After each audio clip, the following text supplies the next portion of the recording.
नमस्ते दोस्तों, आप सभी का स्वागत है हमारे YouTube चैनल कृष्ण भक्ति में। आज हम सुनेंगे शिवरात्रि की कहानी। तो आइए शुरू करते हैं।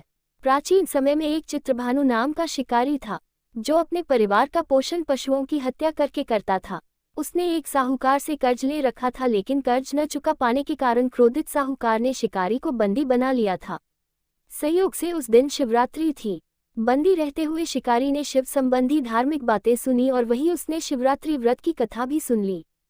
फिर शाम में साहूकार ने उसे बुलाया और पूछा कि कर्ज कब तक चुका दोगे। तब शिकारी ने उसे अगले दिन ही कर्ज चुकाने का वादा किया। साहूकार ने उसे जाने दिया। इसके बाद शिकारी जंगल में शिकार के लिए निकल गया। दिन भर बंदी गृह में रहने के कारण शिकारी को बहुत भूख प्यास लग रही थी।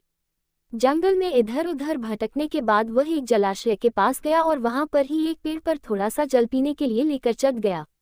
शिकारी अब वहीं पर बैठकर शिकार का इंतजार करने लगा। शिकारी जिस पेड़ पर बैठा था वो बेलपत्र का पेड़ था और उस पेड़ के नीचे एक शिवलिंग था, जो बेलपत्रों से ढका होने के कारण शिकारी को दिखाई नहीं दिया था। भूख और प्यास से थका वो उसी मचान पर बैठ गया। शिकारी ने मचान बनाते समय पेड़ की कुछ टहनियां तोड़ी। संयोग से ये टहनियां शिवलिंग पर जा गिरी। इस प्रकार शिकारी ने दिन भर भूखे प्यासे रहकर अनजाने में ही सही पर शिवरात्रि का व्रत भी हो गया और शिवलिंग पर बेलपत्र भी चढ़ दिए। रात्रि का एक प्रहर बीतने के बाद एक गर्भिणी मृगी तालाब के किनारे पानी पीने के लिए पहुंची।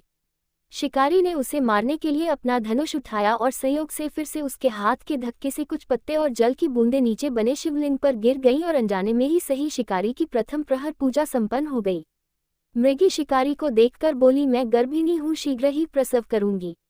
मैं वादा करती हूँ कि बच्चे को जन्म देकर शीघ्र ही तुम्हारे पास वापस आ जाऊंगी, तब मार लेना मुझे।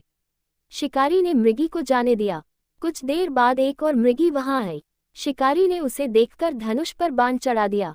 शिकारी ने जैसे ही धनुष उठाया वैसे ही अनजाने में कुछ और बेलपत्र उसके हाथ से नीचे शिवलिंग पर जा गिरे और इस तरह से उसकी दूसरे प्रहर की पूजा भी पूरी हो गई।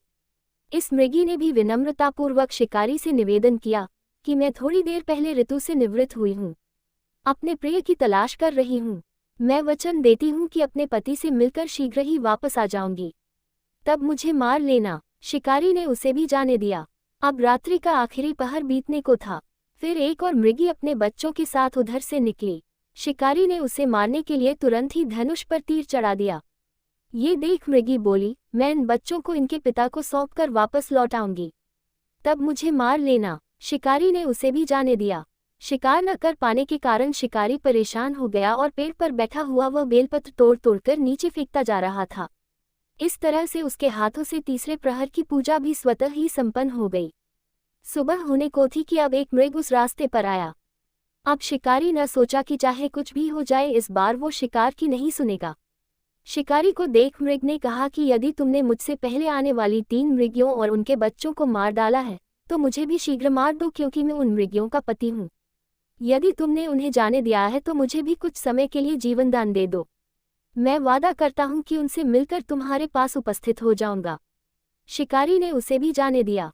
जाने अनजाने में ही सही, लेकिन शिकारी के द्वारा उपवास, रात्रि जागरण और शिवलिंग पर बेलपत्र चढ़ने से उसका हिंसक हृदय अब निर्मल हो गया था।